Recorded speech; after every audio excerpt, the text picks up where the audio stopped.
And boom. Hey, Sam, how you doing? Honestly, pretty good, all things considered. I'm happy, I'm healthy. I have my best friend in the world, my furry four-legged doggy Scooby, Nice. and a lot of whiskey. A lot of whiskey. Wow.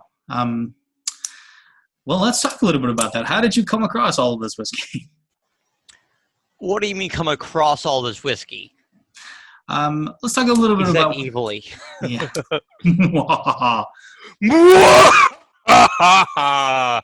Exactly. That's how you do it. Tell us a little bit about what you do.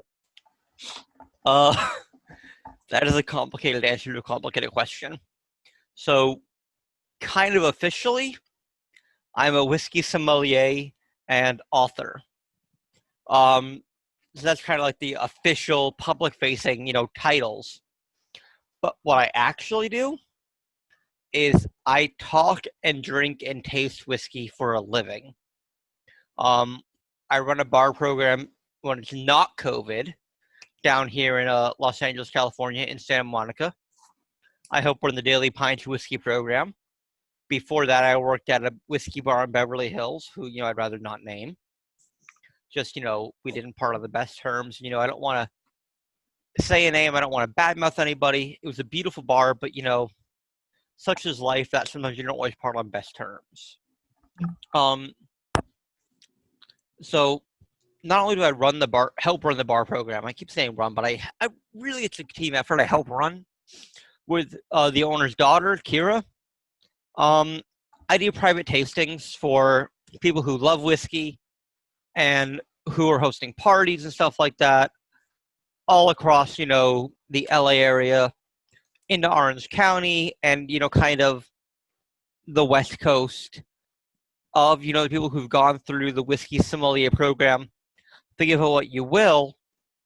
you know I'm the kind of main guy, I guess, because I'm one of the only ones, or probably actually the only one, in the West region of the U.S. who's in whiskey professionally. Yeah, that's super interesting. I actually wasn't completely familiar with your background, but that I got the sense of your whiskey expertise from talking and from watching you on social media and Here's the seeing. thing, though. Yes, I know a lot about whiskey, and I can talk whiskey for hours, but there's still a lot about whiskey I don't know. Yeah. And there's a lot of whiskey I really, really want to learn. And, I was writing my book. I'm just going to grab it right here. It's right in front of me, basically. When I was writing the book, Beginner's Guide to Whiskey, Traditions, Types, and Tastes, The Ultimate Spirit, one of the things I had the hardest time writing wasn't even the distillation process. And distillation is difficult for me to understand because, I've never been amazing at science, but when writing this book, I really got a great grasp on it. It was the food pairings. And, trying to make that approachable for everybody. Because, if someone fronts me a steak, inherently in my mind, I know I'm going to want something high proof and peated. But to explain that to, the everyday drinker, and it's not because the everyday drinker isn't intelligent, I assume they're intelligent, and I assume, that they know what they like. But having, done what we do, Justin, for, as long as you've been doing it longer than I have, I think. I've only been doing this for, 3-4 years. We really get ingrained in the nitty-gritty and technical details, which don't always matter to our guests. Yeah, 100%. I have been I have been accused of being condescending, Oh my God. talking endlessly, when really it's just a passion. And that when you get on a roll, you're on a 1000%. roll. That's how I got started. Yeah. You'll see over my right shoulder the Loch Lomond barrelhead. Over my left, actually, is a Camus Cognac barrelhead. To the immediate left of my desk is a Ben Riach barrelhead you can't see. And on the other side of my television is a Buffalo Trace barrelhead. Nice. I got in this business because guess what? I'm a whiskey nerd. Yeah. Yeah, it's fun to geek out about. I know, there are plenty of people out there who don't get it. Um, And that's fine. There's nothing but wrong with that. there's nothing wrong with that. But it's at the same time, it's a lot of fun. It's a fun time to be in the industry. There's a lot going on Oh my God. with whiskey these days. Not forget about spirits as a whole category, but whiskey itself. There's just a lot going on. Did you see the recent TTB change where any time spent in a barrel, be it primary or now secondary, counts toward age statement? The TTB's getting getting a little crazy. So I mean, I'm curious how it's going to affect Scotch whiskey. yeah. The SWA may not agree with that. In Scotland, let's say this water bottle here spent, 12 years in ex-bourbon and then spent 3 years in PX. They would call it a 12-year. According to TTB, they can call it a 15-year now, though. Yeah, it's going to be interesting to see how the industry in the States reacts to some of those changes and when they'll really start to matter. As you know, it takes a while for any of these things to really take effect and to really matter to the to the end consumer. So it will be interesting to see what happens. No, it really will be. Yeah. Let's talk about your book. Do you want to hold it up again for us and just kind of talk a little bit about the process and how you decided to tackle? I mean, really, if I have to, I will. Perfect. All jokes aside, That's the money shot right there. I'm, really humbled and really honored to have been approached to write this book. So, one of the things I always say is I partnered with a publisher to write this. They approached me and they're like, hey, we've seen your social media posts. We've seen you're like kind of a whiskey expert in your community. We have a new book we think you might be interested in. It's called Beginner's Guide to Whiskey, tentatively, at that point in time. Were you interested? At first I'm like, this is clearly spam. Who the hell's going to approach me to write a book? But I looked into it. I looked into them, and, they were legit. So I reached out to some colleagues and some, whiskey friends, and they're like, yeah, dude, no. They pay very little for a lot of work in a short period of time. I trusted my friends, so I kind of brushed them off at first. They're like, hey, wait, please don't brush us off yet. That's not an accurate description of what we're offering. So I'm like, all right, you know what? They offer me, if they're like, hey, can we get on a phone call? I'm like, 20, 30 minutes of my time. I don't have anything else to do right now. Sure, let's get on a phone call. And in that phone call, we talked about my background a little bit. And they gave me a better representation of what they were offering, for the book. They did want it in a short period of time. I started writing it, probably beginning of September. And proper finished it, mid to end December, maybe even going into January, just a little bit for a couple final corrections. So it was a really short time period to write the book. And this was my full-time job basically for those 3-4 months. And just to tell you, I loved it. It was a lot of work. I wanted to put my fist through a couple plate glass windows a few times.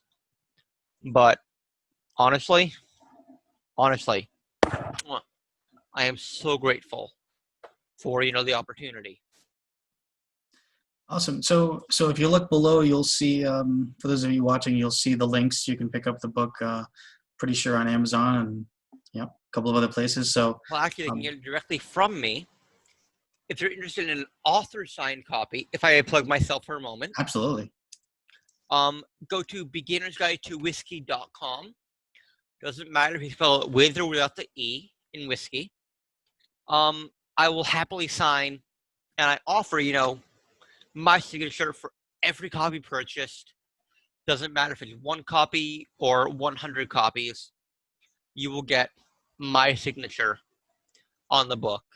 Nice. And, it's $15 a book. That link will also be below. So, awesome. So currently we're in kind of kind of a weird time. It's a very weird time to be alive. That's an understatement. But before I go into that, I just want to of course, thank you for having me on your show. It's greatly appreciated. Um, right now, and this will kind of lead into COVID, I promise you. I'm at home pretty much all day, every day. With the exception of, going out for essential food runs or like grocery runs. And that's what scares me, is that I have friends whose bars are closed permanently. Not like, oh, hey, yeah, we don't have the correct license type in California to, do cocktails to go. It's like, no, my bar is shut down forever. There's an iconic LA restaurant called Swingers. The one in Santa Monica closed, a few years back. And then because of coronavirus, because of COVID, the one just beside of West Hollywood, the side of the Grove, for those of you who are familiar, with LA a little bit, it's become kind of a tourist attraction. The Grove it's actually a really beautiful outdoor mall. Growing up near it, I kind of got bored of it, but that closed also because of COVID. So my industry, we're kind of terrified. At least I'm terrified, and I'm not sure what's going to happen. I don't know, if my bar is actually going to reopen. We really hope we are going to.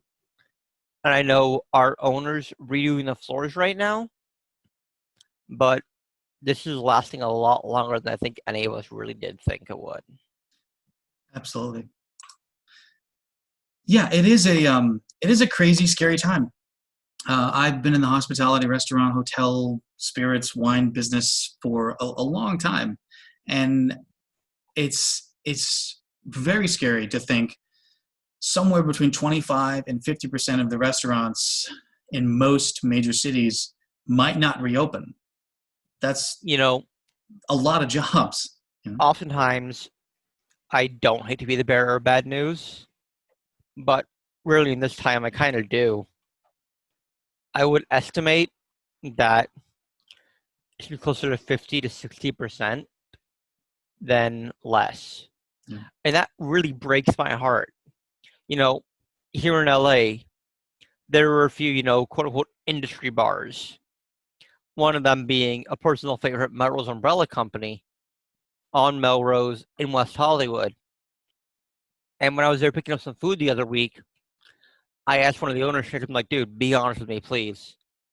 Will Umbrella survive this? He's like, we should. Yes, we will. But if we were paying ourselves right now, we wouldn't. Everyone working is volunteering because we love this place, we love our industry, we love all of you so much. If we were paying ourselves, we would not survive. And that's super humbling at the same time as super scary. Yeah. This bar that's always packed on a Friday and Saturday, even on a Thursday, that is an industry favorite, wouldn't survive if they were paying themselves. Yeah, it's wild how fragile the economy is, and we certainly don't have to get into the politics of everything, but I'm curious, do you know, and I'm familiar with what's happening in Northern California and what's happening in some other places around the country, but do you know if there's a lot of kind of the more famous whiskey bars in Southern California, are they getting rid of inventory through retail sales, or how are they staying afloat? That is a great question. So the famous whiskey bars in SoCal, to me, are 7 Grand and Old Lightning. Then there's some well-known locally, but not quite, nationally famous, such as Miro and the bar I work at the Daily Pint. And that's just, in Los Angeles County. I cannot speak to the Orange County and San Diego County bars because I haven't heard much from them. But last I checked, $7,000 is not doing anything to go, which is a surprise, but at the same time, I'm not that surprised because they are part of a larger, corporate company, now known as Pouring with Heart, formerly known as 213 Hospitality.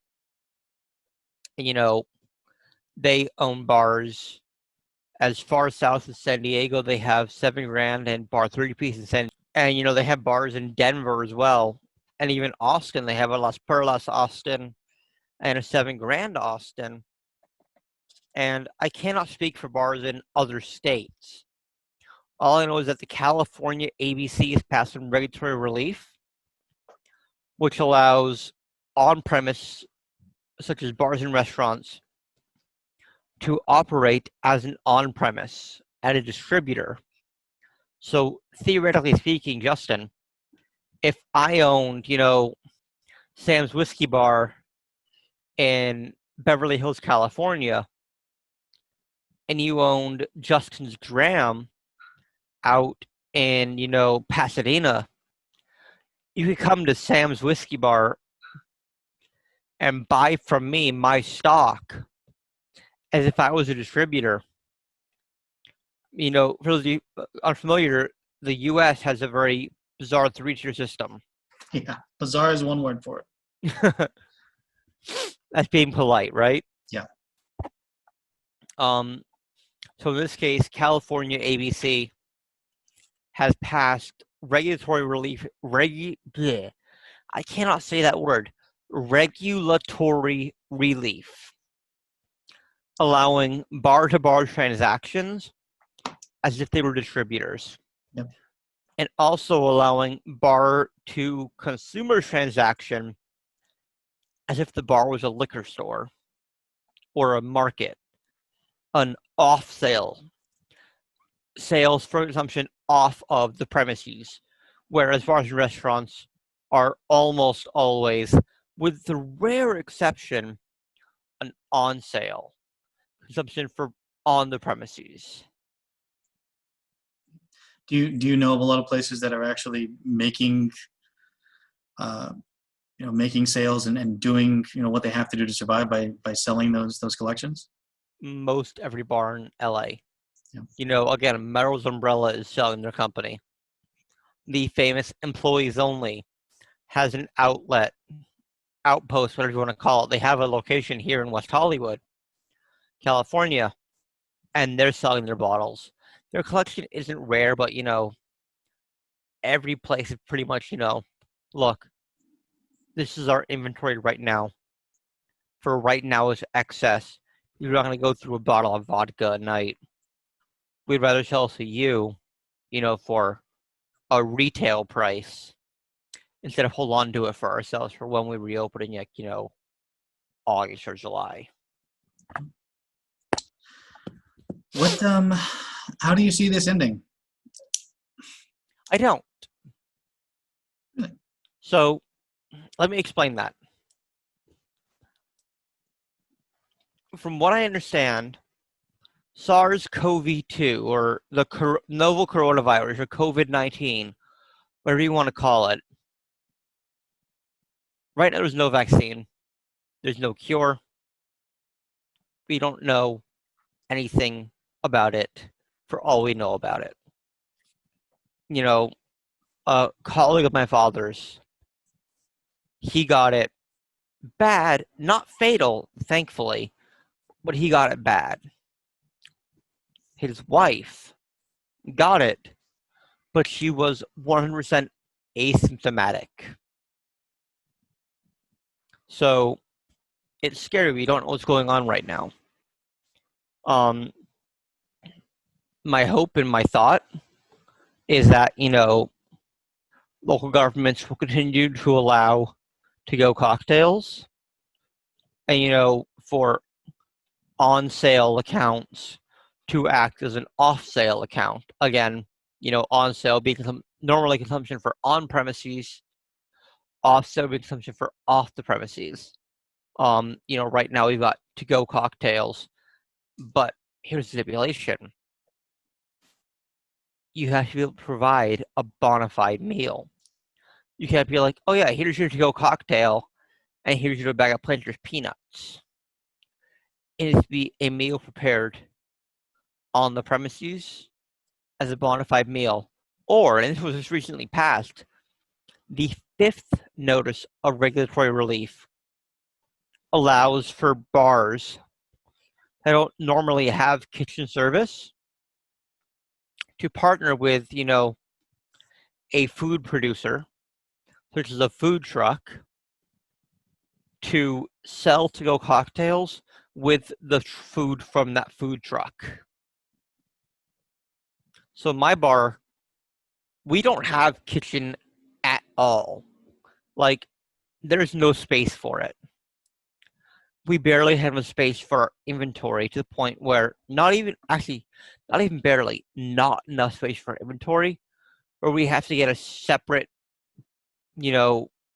facility to store some of our inventory that we'll transport back to the bar as needed.